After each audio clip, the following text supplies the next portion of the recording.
روزداری حکم شرع و سنت است، جزو رکن دین برای امت است. 11 ماه غرق بودی در گناه، فرصت است 1 ماه که برگردی به راه. روزداری حکم شرع و سنت است، جزو رکن دین برای امت است. 11 ماه غرق بودی در گناه، فرصت است 1 ماه که برگردی به راه.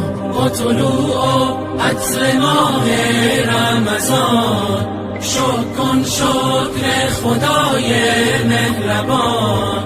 ماه تسکین دل است، ماه سیاه، گر ز دل باشد تراویح و قیام.